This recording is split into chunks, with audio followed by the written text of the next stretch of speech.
So let's talk about Wuthering Waves. All right, we got a bunch of different things about Wuthering Waves we want to talk about today, and this video is going to go over a bunch of things that many Genshin players have questions on in the Wuthering Waves. So first question people got is the game going to be hard? Well, I play Genshin Impact on regular, and I have to play the just dodge a lot in Genshin Impact. Dodging is hard sometimes, absolutely. However, eventually you get it down and it's pretty easy. So in essence, Wuthering Waves is a lot of just dodge mechanics and has a lot of auto attack rotations and a lot of things that you're going to be dealing with. Mechanically, it's going to be pretty difficult, but all in all, once you get down the gimmicks of a fight, it's just going to increase the amount of difficulty per the boss fights. And all you're going to have to do for the difficulty is they're going to change the rotation slightly. So you have to deal with different mechanics that are coming your way, but they're all going to be in the same dodge realm. Move out of the ability, dodge the mechanic, and then sometimes you're going to have to do a parry. I believe the parry timers are more visually apparent, so you can actually see them on the screen. So you can get really, really good at dodging, or you could do this really cool thing that gacha players do. Swipe. And if you do this nice mechanic called swiping, you're able to abate all the difficulty whatsoever of the video game, and you can just walk right past everything. So is it hard? Yeah, mechanically, but learning any new game is hard. Next question here on Wuthering Waves is Wuthering Waves free-to-play friendly? So it really is going to depend on your definition. In a lot of gacha games, there are a lot of free-to-play friendly gacha games. So the first definition of free-to-play that we can talk about is if free-to-play means you can beat all the content in the game for free-to-play. It's probably possible in Wuthering Waves. It's probably easier if you're a whale to get to that point, but if that means free-to-play friendly, then yeah, the Wuthering Waves is probably going to be free-to-play friendly. You will probably be able to beat all the game content if you are free-to-play. I don't see any problem with that. I don't know that for sure because we don't know the schedule of the game and what's going to happen in the future, but it seems like you can beat everything free-to-play. It's free-to-play friendly. If free-to-play friendly means a lot of pulls, well, Wuthering Waves is giving about 240 pulls, I believe, on the release of the game, and you're doing a selector 5-star with also ways of getting 5-star characters that you could want really, really, really easily. So in that regard, yeah, it's also free-to-play. If free-to-play friendly means to you don't have to swipe to beat the game quickly, that's probably not true. You'll probably have to take longer than whales, and there also could be some skill issue in there too. So if we're looking at the game as a whole, you will be able to beat the game free-to-play. It may not be easy to beat free-to-play. So if free-to-play friendly means the difficulty rating of the game is low if you're free-to-play, then probably not. Does it provide more pulls than Genshin? Yes. As of right now, Wuthering Waves on release will provide more pulls than Genshin. How many more? Well, I don't know because we're still going into the 1.0 patch, but as of right now, it is more pulls than Genshin. Will it provide more pulls than Honkai Star Rail? I believe so. Yeah, I believe it'll probably pull more pulls than Star Rail. Will it provide more pulls than other gacha games like AFK Journey? Probably not.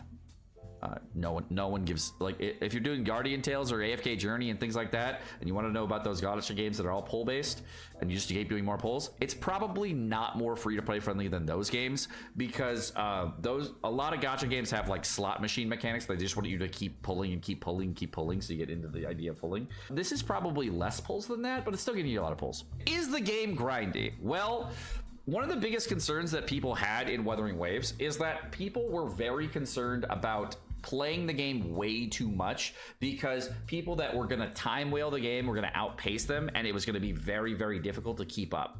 Well, in the beta, there was actually a huge conflict on this one, and getting good echoes was actually very, very tricky, and it took a large amount of time to do that. There are many streamers that played Wuthering Waves and ground out the beta consistently just to get better echoes, which are the artifacts of the game, and it took a long time. It was bad. There were actually a lot of changes, but the devs actually listened to the player base, and they put out a thing saying that they are going to change the system of the drops. And from what I read in TLDR terms, it was better.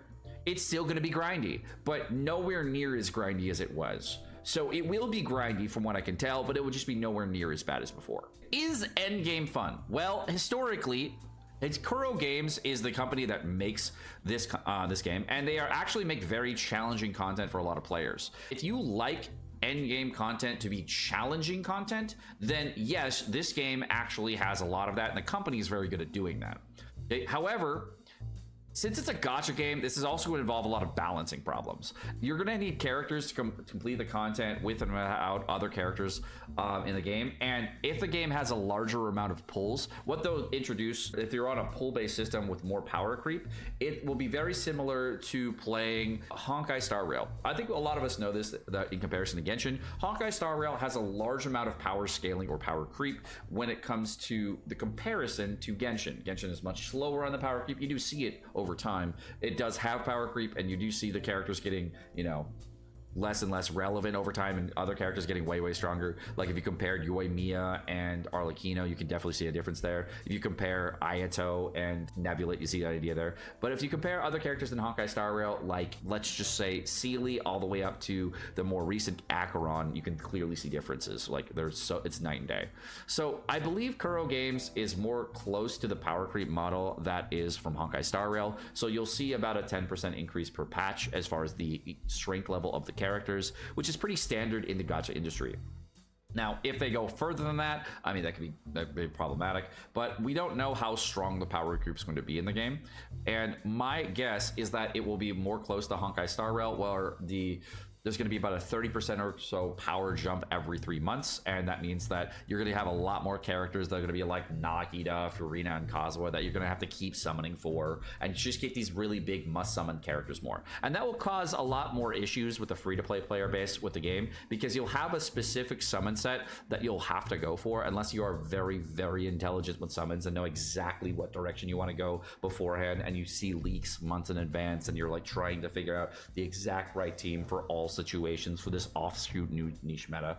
So you could do that, but I think free-to-play players will feel very restricted if that is the case. Now, I do find that to be very annoying in some gacha games where you feel very restrictive, but that's half the fun, is you have to pick and choose the characters that you really want in order to be more powerful in the long run. So making these kinds of decisions becomes a little bit more interesting for everybody, and the accounts get more varied as time goes on. How is the pacing or the power creep of the game? Well, of course, no one's going to know about the power creep or pacing of the game until the first few months go by. Like, for example, Honkai Star Rail we thought was not going to have a lot of power creep, and we thought it was going to be closer to Genshin, and that was actually way different. Genshin's about a 5% power creep per month, and whereas, you know, per patch, and then Honkai Star Rail is like 10 or more.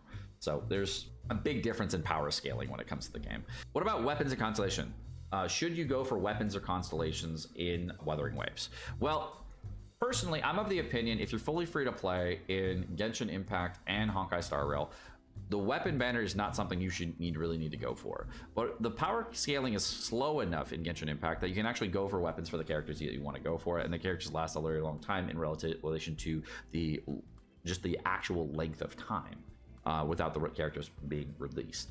If it's close to Honkai Star Rail, I don't really like free-to-play players summoning on the weapon banners, because if you do, it's a really big problem for a character that what you invested a very large amount into that then doesn't work in one set of content, and you don't have the resources to level another character because you've then invested so heavily in one spot.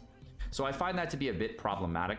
However, we don't know if Wuthering Waves is going to allow you to just bring one type of character to all content and use that one DPS character to beat everything.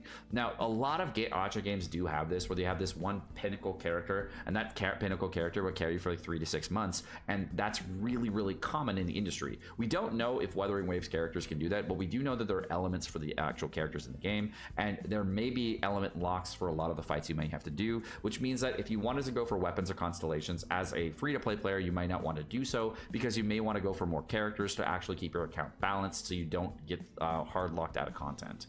Now, I'm not sure if that's going to be the case, because in Genshin Impact you can always skill issue through everything. You might be able to do the same thing in Wuthering Waves, so I don't know what the case is going to be there. So I would probably recommend at this point probably not going for any weapons or Constellations, especially early game, because if you do go for weapons or Constellations early game as a free-to-play player, not as a person who spends money, you will actually find yourself into a situation where you could get a character like Sealy, where the character is way worse down the line and doesn't do as well unless you really heavily invest in them and get the weapon, the character, and they get the stuff, all that you needed, every last thing that you could possibly get, all the supports that you possibly get.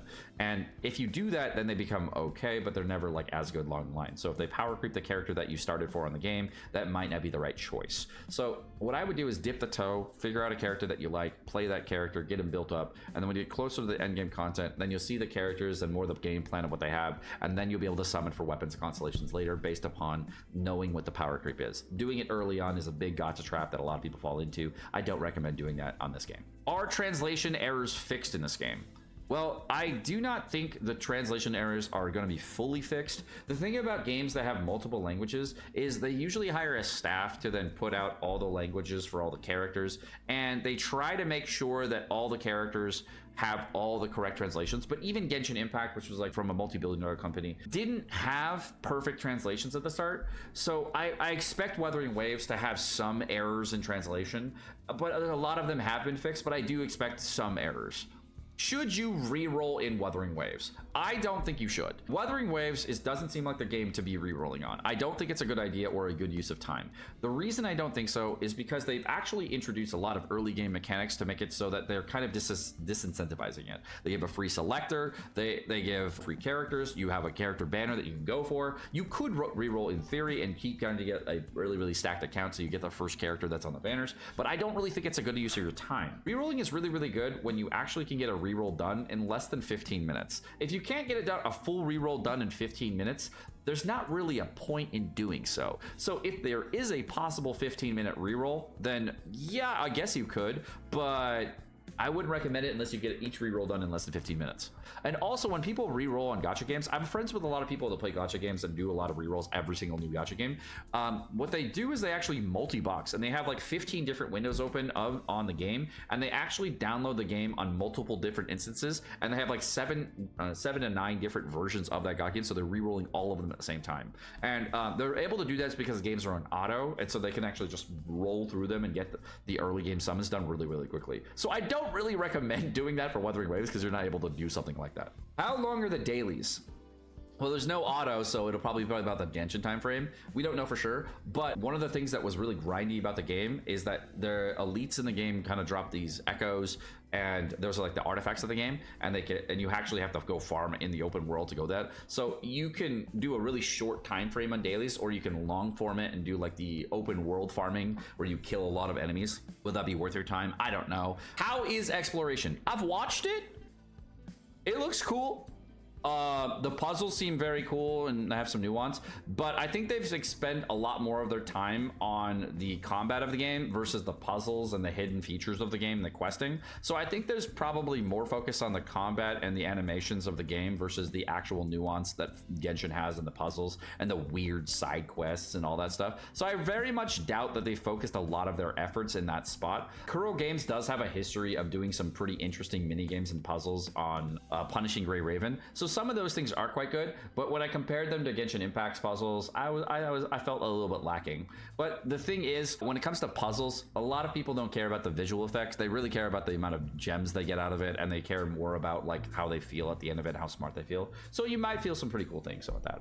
Resources needed for character maxing. This one I'm not 100% sure on. I would have guessed that there's somewhere between Genshin and Honkai Star Rail for the amount of resources attained, but I don't know because I was waiting for the resource check on this one, and we won't really know about resource checking because we don't know how much they added to the maps in CBT2 and CBT1 in comparison. I don't think I ever saw anyone compare the amount of resources gained for the map, and we actually don't know if they were getting a specialized amount of resources in the CBT instead of getting what you would actually get on launch. So no idea per character if there's going to be a really large amount of time there. How's the update schedule of the game? The game is going to be a 6-week update schedule last I checked.